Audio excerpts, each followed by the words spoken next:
Hi guys, मैं हूँ Sejjil और आज मैं आपके लिए एक बड़ा ही इंट्रीगिंग टॉपिक लेकर आई हूँ। इनफैक्ट ये टॉपिक हम डिस्कस नहीं करते mostly because of the societal pressure and a lot other factors. Well, this is about sexual intimacy and consent. कितनी ज़रूरी है सेक्शुअल इंटीमेसी रिलेशनशिप के लिए और कंसेंट का क्या जो है इम्पोर्टेंस है हमारे रिलेशनशिप्स में, that is very very crucial to know. और इसीलिए मेरे साथ है रुचि रू, who is a relationship counselor and expert। तो इनसे हम डेफिनेटली इस वास्ट टॉपिक के बारे में बात करेंगे। Hi Ruchi, it's a pleasure to have you here और you look stunning as always. तो मैं आपसे पूछना चाहूँगी, जैसे हम सेक्स हो गया या इंटीमेसी की बात करते हैं तो उसमें क्या क्या ऐसे हेल्थ बेनिफिट्स होते हैं to make the relationship more stable when you have sexual intimacy. तो क्या ऐसे फैक्टर्स होते हैं जो इसे अच्छा बनाते हैं? पहले तो बिल्कुल राइट ऑफ द बैट जो हमारे फिजिकल बेनिफिट्स हैं वो है आपके कार्डियोवैस्कुलर हेल्थ बेटर होती है, इम्यूनिटी बेटर होती है, आपका हार्मोनल पूरा स्ट्रक्चरिंग बेटर होता है, राइट? बिकॉज विद सेक्स बहुत अच्छे हार्मोन रिलीज होते हैं, एंडोर्फिन्स रिलीज होते हैं। Definitely it helps in keeping your body fit, right? Stress reduction है, आप बेटर सोते हैं, राइट? सो ये तो हो गई हमारी फिजिकल बेनिफिट्स। पर जब हम फिजिकल बेनिफिट्स की बात कर रहे हैं, साइकोलॉजिकल बेनिफिट्स अपने आप अपने अंदर देखते हैं। Because you suddenly start feeling more focused in life, you start feeling good about yourself, you feel desirable. So sexual benefits के साथ, मतलब सेक्स के साथ, there are so many good benefits that come beyond your physical form. So it's more like the release of those chemicals that we talk about, endorphin, and थोड़ा आपका mind active तो हो ही जाता है। फील इसके साथ साथ मुझे ऐसा लगता है कि जैसे आपने बोला कि काम में हम ज़्यादा जो है टाइम अच्छे से दे पाते हैं, so you stay really focused. That's something that I did not know for sure. So अब मैं बात करती हूँ कि रिलेशनशिप में जब हम सेक्शुअल इंटीमेसी और कंसेंट की बात पे आते हैं तो कई बार जो है ना, बी इट women और men alike, they forget कि consent जो है हमें मांगनी बहुत ज़्यादा ज़रूरी है। अगर आप मान लो you are married, even then consent is so important। और I've seen a lot of people complain कि यार मेरा पार्टनर ना, मतलब मेरा पार्टनर मेरी कंसेंट उसने वो नहीं करी, मतलब मुझे कंसेंट से मुझे पूछा नहीं कि whether I wanted it or not, and he really went deep into it and he did not consider my feelings।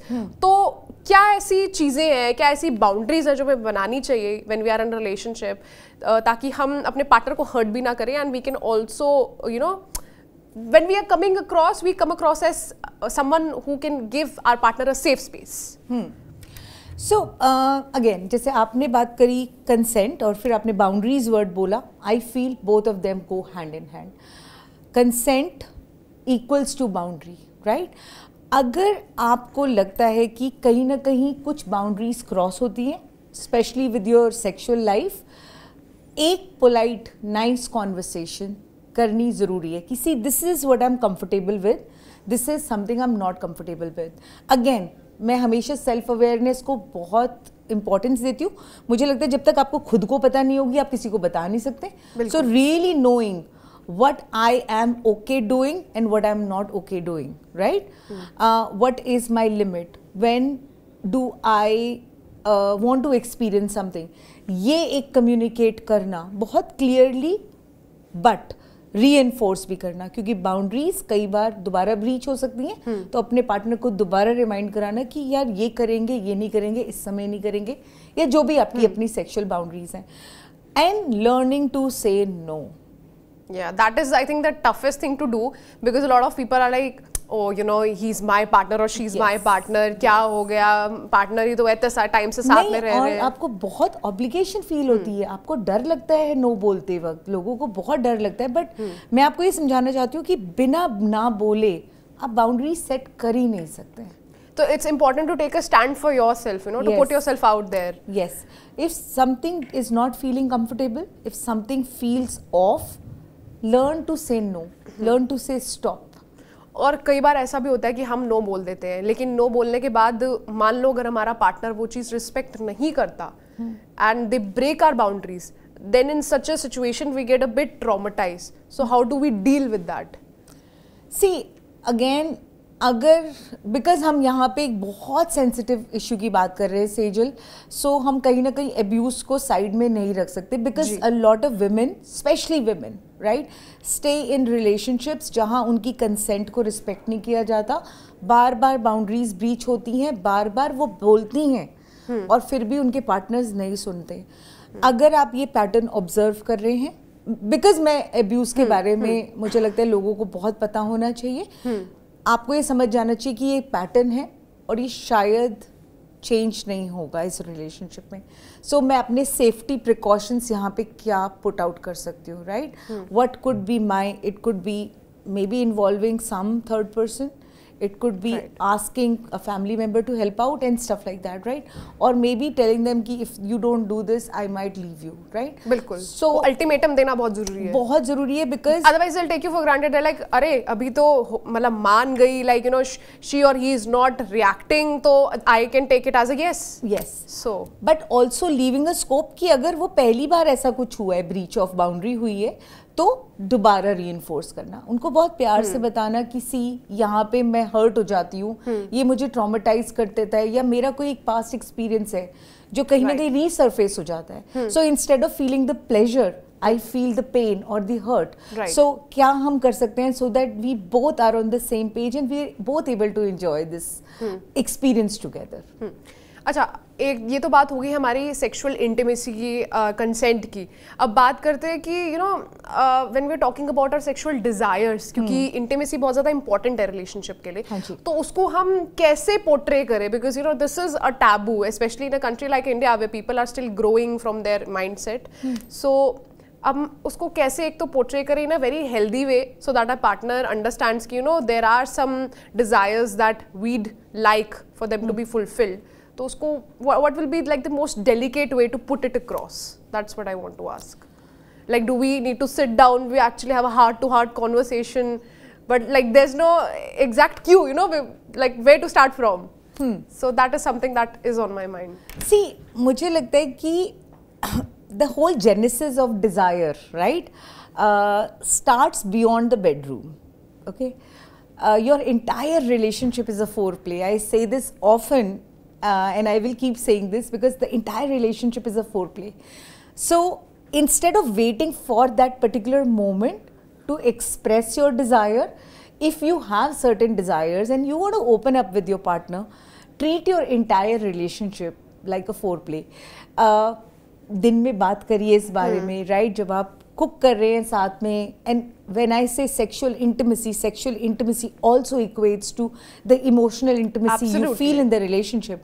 सो कहीं ना कहीं वो कॉन्वर्सेशन बियॉन्ड द बेडरूम शुरू करना जरूरी है, बिकॉज उस पॉइंट पे आप वो कॉन्वर्सेशन कर नहीं पाते हैं, right. So if you want to introduce your partner to a certain desire of yours, right, हम सपोज हम बात कर रहे हैं कि ओके, एक सेक्सुअल रिलेशनशिप है बट आप कुछ और एक्सपेरिमेंट करना चाहते हैं, राइट, आप उसके बारे में बात करिए, राइट। अगर आपको लगता है कि आप मुंह पे अभी नहीं ऐसे आमने सामने बात कर, टेक्स्ट मैसेज पे बताइए, उनको कुछ इमेजेस भेजिए, राइट, टू इंटाइज देम कि would they be interested in something like this, right. पर अगर आपको लगता है वो रिस्पॉन्ड नहीं कर रहे, कहीं ना कहीं एक ना आ रहा है, तो उसको बात को समझिए कि शायद वो वहाँ पे वो अभी वो चीज एक्सपीरियंस नहीं करना चाहते। Yes, but instead of waiting for that moment to talk about it, have these conversations before, right, and creating that, and especially with women I think एक बहुत इंपॉर्टेंट बात है जो शायद men forget sometimes, that women especially need some sort of emotional intimacy before they have a great sexual intimacy with you, right. So कहीं ना कहीं पूरे रिलेशनशिप को make it a very intimate affair. Absolutely, Ruchi. We have a caller actually at our end, and his name is Sahil. So Sahil will be connecting with us with a question. So Sahil, please go ahead. Hi, I'm Sahil. Please can question, like I'm dating a girl since 2-3 months, and we are not like we haven't intimated. Like it, and is it important to have a relationship or sex उसमें होना चाहिए? Because I don't feel like if it is okay, तो क्या ये मेरे long term relations के लिए बुरा होगा अगर if we are not having sex? Okay, I think what Sahil means to say is that he does not feel the need to initiate sex. So I am assuming he's an asexual or maybe he's connected more towards emotions. तो ऐसी situation में क्या इनके long term relationship effect होंगे, especially if the girlfriend is wanting to be intimate with the partner? देखो, mismatch expectation and libido in relationship is something that can make the relationship difficult, because kahin na kahin for the sustainability of a relationship you need to have some desires of both the partners fulfilled, right? तो अगर उनका desire है to have a sexual relationship and if this person is not feeling very comfortable, Sahil is not feeling very comfortable doing it, कहीं ना कहीं eventually ये एक resentment भी बन सकती है, शायद वो चीट भी कर सकती हैं, शायद वो कहीं और फोकस कर सकती हैं लाइफ में उसके बाद, and it might not be a very good idea. So having a very deep conversation की what I can perhaps experiment in my own comfort zone, what is her desire, right? Coming to like an agreement, you know, because ये conversation और ये एक agreement एक relationship में होना बहुत ज़रूरी है, वहाँ जहाँ पे honestly दोनों को पता हो कि दोनों के desires क्या है, right? Otherwise it will be a lead on. Otherwise उनको लगेगा कि यार हम इतने साल relationship पे थे या इतने time से थे, अगर तुमको नई feeling थी ये पहले बता देते, right? So हम वो वहाँ नहीं पहुँचना चाहेंगे, हम चाहेंगे कि एक ऑनेस्ट क्लियर कॉन्वर्सेशन पहले ही हो जाए. So like you know when we talk about gen Z specially, तो रिलेशनशिप में now they know what love is all about, and I feel like कुछ लोग तो ऐसे हैं कि they are open, like they're pretty much open about the fact that, you know, yes, we are in a relationship and yes, we are perfectly okay and comfortable being intimate with each other. Whereas there are some people जो कि intimate, you know, they are intimate but without commitment.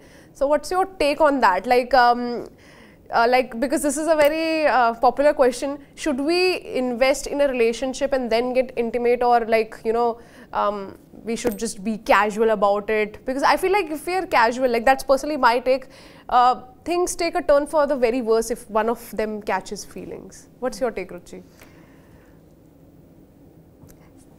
कहीं ना कहीं सेजल ये समझना पड़ेगा कि when we get involved sexually, feelings develop because there are certain hormones that are acting in our body. Those are bonding hormones. Basically, their job is to bond you together, right? So even if you are experiencing intimacy without any commitment, you have to understand that, right, like you said, you might catch feelings and that is going to happen. Right and अगर आप उस चीज़ को avoid करते हैं, right, if you से कि यार मैं बिल्कुल कैच नहीं करूँगी फीलिंग्स, मैं इसको सिर्फ एक अच्छे सेक्शुअल एक्सपीरियंस की तरह देख रही हूँ, you are denying on a very biological level yourself something that your body needs, right? हम पूरा एक इंसान है, हम बॉडी अलग और माइंड अलग, वी कैन डिफरेंशिएट, नो, हम वो चीज़ें कहीं ना कहीं हम चाहें भी तो भी अलग नहीं कर सकते, फीलिंग्स को और उसको अलग नहीं कर सकते. तो अगर आप कहीं ना कहीं वो करने की कोशिश करें कि यार सेक्स अलग चीज है, फीलिंग्स अलग चीज है, you're trying to change the law, like law, you're trying to go against the nature. एक ही बॉडी में वो सब चीजें फील कर रहे हैं, तो ऐसा कैसे हो सकता है कि आप फीलिंग्स को साइड में रखकर और सिर्फ सेक्स की बात करें? मुझे ऐसा लगता है कि कभी-कभी हम जब ऐसा फील कराने की कोशिश भी करते हैं ना, तो वो कहीं ना कहीं बैक ऑफ द हेड चल रहा होता है और वो शायद तब रियलाइज नहीं होता, वो बाद में बहुत बुरी तरह हिट होता है, and then you get into that zone. No shade on people who are doing it, please go ahead, do it, but as long as you are clear about this being this, right, then it's good. But अगर आप एक healthy long term sustainable relationship चाह रहे हैं, तो कहीं ना कहीं एक emotional intimacy, एक conversation, एक कुछ aligned goals का होना बहुत ज़रूरी है before you experience a sexual intimacy with them. Absolutely. So we have another caller on our end, Alia, and she'll be asking us a question. Please go ahead, Alia. Hi, I'm Alia and I'm from Dehradun. Thank you for taking my call. And my question is, I just lately got married and it was a arranged setup. So it's like the it comes with mutual thing and mutual consent का जैसे हम सोचते हैं उस time पर. So what are your advices? Because somehow it's been 15 days and you're like it's still not there. Alia, you're breaking up a bit. Could you please repeat the question? Alia, if you're on the line, yes, you're breaking up a bit. Could you please repeat the question? Yeah, sure. So, I just got married. And it was an arranged setup. And हम लोग मतलब दोनों ही अरे बहुत पुरानी बात हो जाएगी लेकिन इसमें जो जानते हैं so we are trying to get that intimacy वाला thing inside us but now that shyness awkwardness is there and उससे related कहीं ना कहीं मुझे ऐसा लगता है कि like consent में I feel उसका आ नहीं रहा approval. So what would be your approach? Okay. So usually I've seen the women are more shy, but in this case, like the man is shy and he's not consenting to a intimate relationship with Alia. So what's the advice you would like to give Ruchi? ऐसे case में क्या करना चाहिए? How long have they been married? 2 years. 2 years. Again, I think there is a very important conversation to be had here because perhaps they are not interested. If they are not initiating, there could be a number of factors. It could be because either they are going to some sort of depressive episode. ऐसा भी हो सकता है कि कोई बहुत major stress है life में. कहीं ना कहीं बहुत सारे underlying issues हो सकते हैं. Maybe they are not over some other relationship. या फिर वो feeling आपके लिए वो develop नहीं कर पा रहे हैं. I think ये समझना कि ये क्यों हो रहा है ये बहुत ज़रूरी है. And it could be another thing that he's ace, right? Like there is an asexuality angle also. But to have a healthy, happy married life, कहीं ना कहीं अगर आपका एक desire है sexual union का, वो कहीं ना कहीं वो conversation होनी चाहिए because वो एक healthy element है एक life का. And if your partner is somewhere not consenting for it, I feel that there could be underlying issues जिसके बारे में बात करनी बहुत ज़रूरी है. नहीं तो वो ऐसे ही चलता रहेगा and then you both will go nowhere. Yes, Sejal, because कहीं ना कहीं resentment create होती है. आप frustrate हो जाते हो. Because you keep trying to ask your partner in a polite way and then you keep getting rejection. So somewhere down the line, even you are like कि मेरा self worth भी कम हो रहा है इसमें. बहुत important point आपने बोला है. This sexual rejection itself makes you feel undesirable. आपको लगता है कि आप desirable नहीं हो. Like, do I not look good? You start putting more efforts in your looks and even then that goes in vain. Exactly. So I think वो एक underlying issue समझना कि कहीं डिप्रेस तो नहीं है, कोई स्ट्रेस तो नहीं है लाइफ में मेजर, कोई अनरिजॉल्व्ड पुराना रिलेशनशिप तो नहीं है, कहीं डिज़ायर की कमी तो नहीं है, या फिर परहैप्स कहीं ना कहीं कोई एसेक्सुअलिटी का एंगल तो नहीं है. आई थिंक ये कॉन्वर्सेशन होना बहुत ज़रूरी है सेजल. अच्छा, एक चीज़ और है, जैसे हमारे पास कभी कभार मिस्ड मैच लिबिडो होती है. Like one partner is overly active and the other one is like a bit sleazy. So in that scenario, how do you deal with those libido issues? How do you balance it out? So that is one thing that I had on my mind. Yes. So I think मुझे लगता है कि अगर आपको दिख रहा है कि एक मिसमैच लिबिडो है, राइट, और आप इस रिलेशनशिप को कंटिन्यू करना चाहते हैं because of other certain factors की इमोशनल बहुत अच्छी बॉन्डिंग है या फ्यूचर गोल्स अलाइन हो रहे हैं, कहीं ना कहीं आपको अच्छा लग रहा है एक दूसरे के साथ. सो एक कॉन्वर्सेशन करना कि मुझे थोड़ा और चाहिए, या this is what I want extra, how can I get that extra, because I really enjoy it with you but I have some more requirement here. And इस केस में कहीं ना कहीं मुझे लगता है कि because right now we have the market is flooded with beautiful toys that you can use, the medical devices that you can use for both men and women and as well as for couples. So something like that could be introduced कि जिसका अगर थोड़ा सा libido ज़्यादा है, that person can be helped with the help of a sex toy. And anyways, I think introducing a sex toy to the relationship could really enhance the quality of orgasms, you having more sexual experience with them. So I think कुछ ना कुछ extra ही लेके आएगा वो। Exactly. सो अगर आपको लग रहा है कि मिसमैच लिबिडो है, या फिर एक और भी इसमें प्रॉब्लम आती है कि कई बार somebody finishes early than you, right? और या उनका इंटरेस्ट लूज हो जाता है, राइट, उस एक्ट में, and the other partner is feeling slightly unsatisfied at that moment. So हम कैसे उसको उनकी सेटिस्फैक्शन का भी ख्याल रखें? सो क्या हम कुछ सेक्स टॉयज इंट्रोड्यूस कर सकते हैं? क्या हम फोर प्ले को प्रोलॉन्ग कर सकते हैं? क्या हम थोड़ा सा after care, after sex, you know, cuddling with them, just you know talking to them, what could be the means you know we can use to equate that gap? Absolutely agree with you, Ruchi, wholeheartedly. So we have another caller on the line, Mr. Vinod, who has a question. Please go ahead, Mr. Vinod. Hi. Hello. So, question is,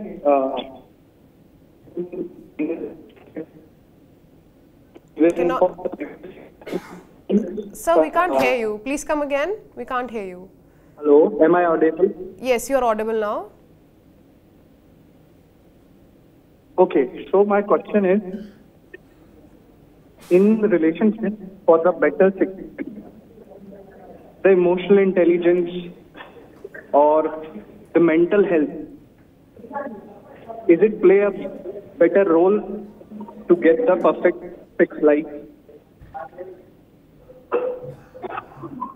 Okay, so I think what Mr. Vinod means to ask is emotional intelligence और आपकी जो mental health intact रहती है, क्या वो benefit करता है to your overall, you know, being and also, you know, your sexual life?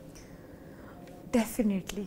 मतलब आई थिंक अगर आप मेंटली अच्छा नहीं फील कर रहे हैं, आप या तो डिप्रेस्ड हैं, एंग्शियस हैं, किसी भी तरह के कोई स्ट्रेसर से गुजर रहे हैं लाइफ में, definitely it's going to affect your sexual life, right, your well being and then your sexual life also. Because आप कैसे परफॉर्म कर सकते हैं an act which is so intimate, which requires your feelings, your body to participate, to be in sync with each other, yes, and in the modern society we see so many people because इतने stressed हैं, इतनी लंबी लंबी commute करते हैं, right, office are like they are a very stressful space for them, बच्चे हैं, they raising kids together, right, finances हैं, आपको पता है inflation कितनी है, all these stressors, all these anxieties about the future definitely affect your mental well-being and your sexual health with your partner, right? So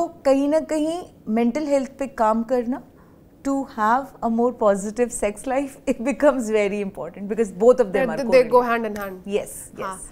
So guys, as Ruchi rightly stated, आप बच नहीं सकते, आपको अपनी mental health भी अच्छी रखनी होगी अगर आपको अपनी physical health अच्छी रखनी है. So yes, they go hand in hand, and of course we got to learn a lot from Ruchi, you know, the जितनी भी चीज़ें taboo थी, or like how you're supposed to communicate with consent, you know, how you're supposed to ask for consent even if you are in a relationship, especially for those people you know who are asexual, how they should deal with their relationships. आपको और आपके partner को एक page पे होना बहुत ज़्यादा ज़रूरी है for a healthy sexual life, and of course emotional intimacy तो है ही.